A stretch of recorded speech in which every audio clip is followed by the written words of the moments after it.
Good evening. I am your host, B. Styles. No. This is the Cornerstone. And as you know, it's the holiday season, and we have a giveaway. And this one is on behalf of Professional Solutions, a multi-service center. We are not an attorney's office. We are a multi-service center here to assist the community. We have a couple of movie tickets. So if you call our number, that will appear on the screen shortly, you can win the tickets. So you have to be caller number 1 in order to win these movie tickets, okay? But moving right along and keeping the show moving and grooving.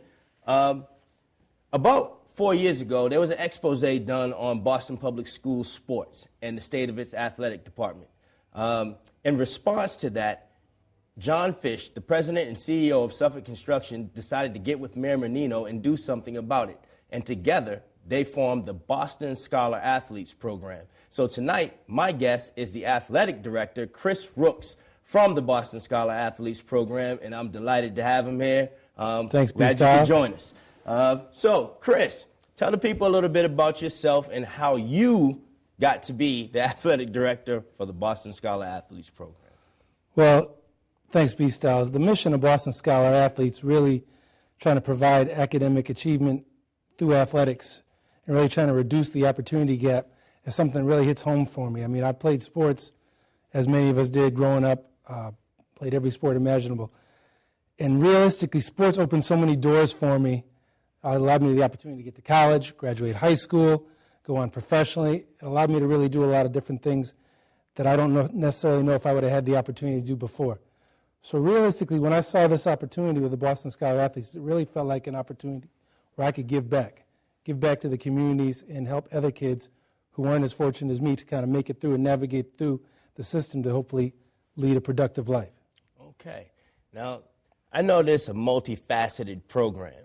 You happen to be in charge of the athletic component of it all. So tell us a little bit about the academic component, because I know that that's a big piece of what you guys do. Well, definitely. I mean, it's called Boston Scholar Athlete for a reason.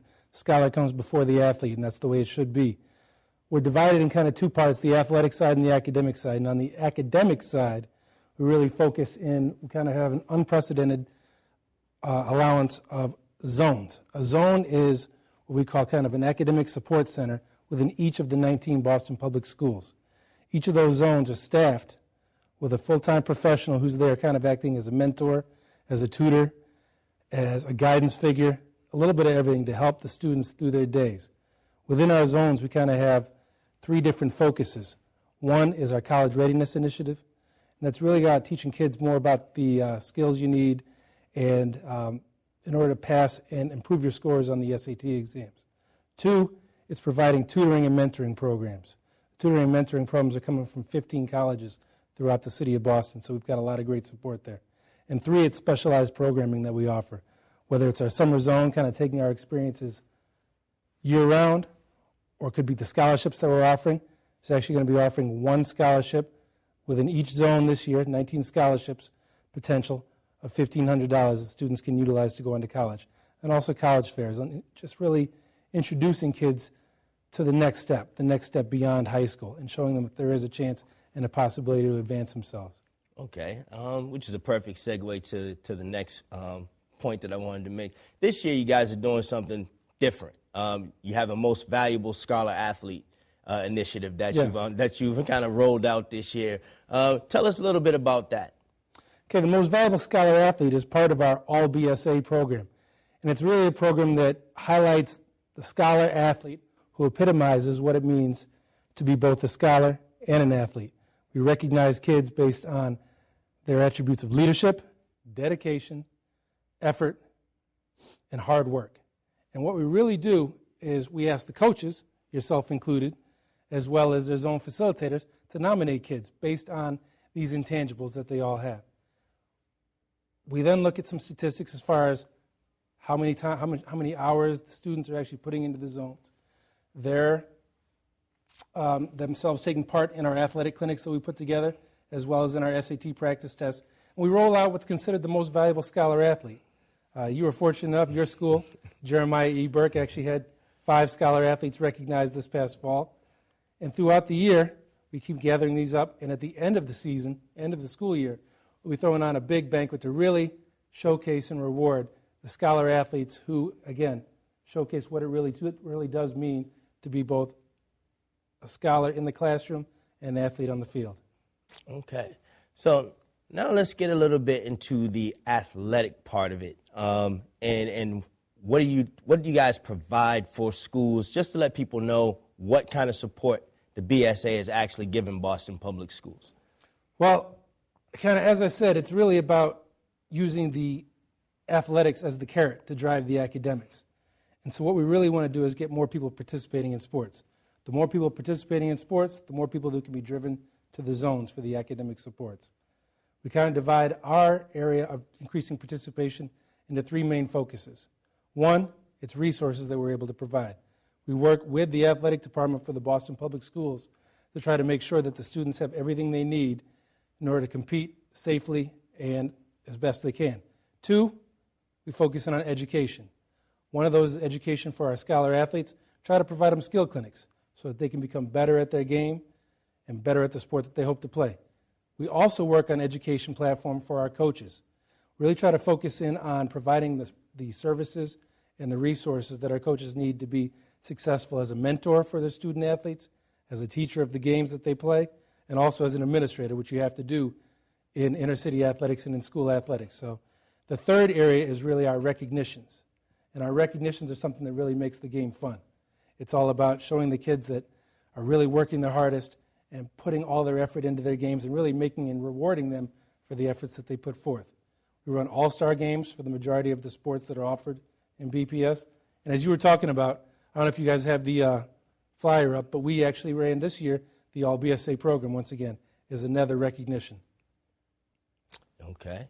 All right.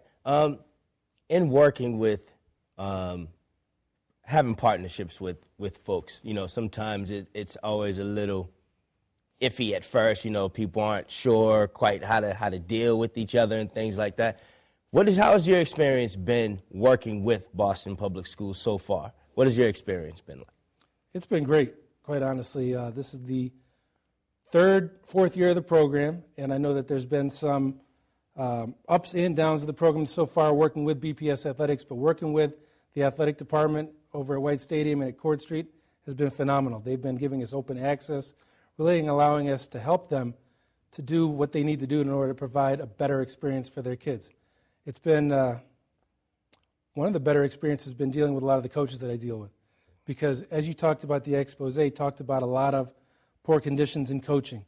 And really, I haven't met a coach in the system who doesn't truly care about his or her athletes. So it's been wonderful thus far. Being a graduate of Boston Public Schools, I can really appreciate not only the academic component, but the actual, I guess you would call it equipment, if you will, because I know that a lot of our athletes were devoid of top flight equipment, and things like that, and feeling less than.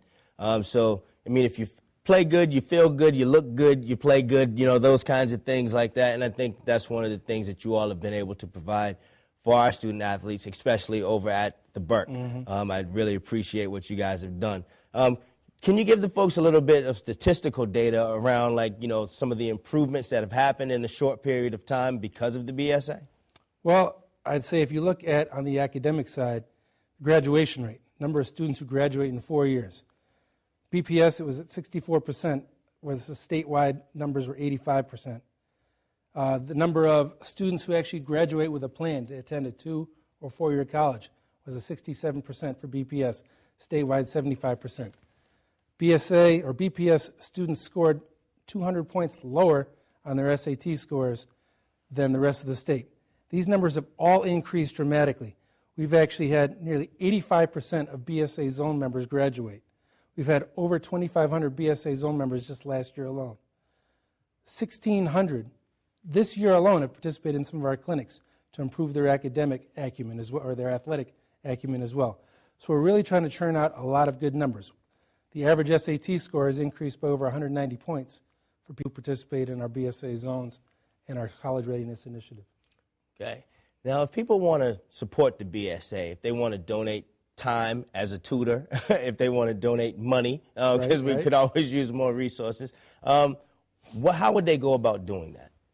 Well, one, they can check our website out, which is www.bostonscholarathletes.org. Again, it's www.bostonscholarathletes.org. We, as a nonprofit, are always taking donations to help support our cause, and everything that we do will go back towards the Boston Public Schools. Okay, so people out there, you know, if you are feeling in a giving mood, if you want to give back time, if you don't have the money to give back, you can always give time. Our young people definitely can use that time because time is valuable. It's even more valuable than money at times. So go on the BSA website, donate some money if you can, but support what is going on in Boston and with our Boston Scholar athletes because they definitely deserve it.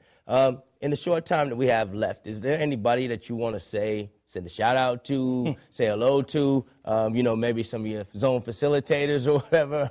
Well, obviously, Miss T, your zone facilitator at the Jeremiah E. Burke High School is phenomenal. She's been an inspiration for me, the work that she does with the children as well. But to be quite honest with you, one of the main reasons I'm doing this, I'd like to give a shout out to my daughter Zora, 4 years old. I want to make sure she has every opportunity in this world to succeed in whatever field that she chooses to go in. Okay, we got a couple of seconds left. When you heard about, since you have a young daughter, when you heard about the situation in Newtown, what kind of feelings did conjured up inside of you? I was really kind of awestruck. I couldn't believe that had happened. And as I've learned more about the magnitude of the event here and the size of which this is taking place, I just don't understand sometimes how our culture is going in a certain way. And it just kind of fuels me even more to want to do more that I can with the Boston Scholar athletes and on my own, with my daughter, to kind of make sure that we're raising another generation that are looking at life in a better way. It's just, it's really tough. It really caught me off. Okay. Well, Chris, really appreciate you taking the time to join us on the Cornerstone Live this evening. And keep up the good work. And Miss T, hello and good night.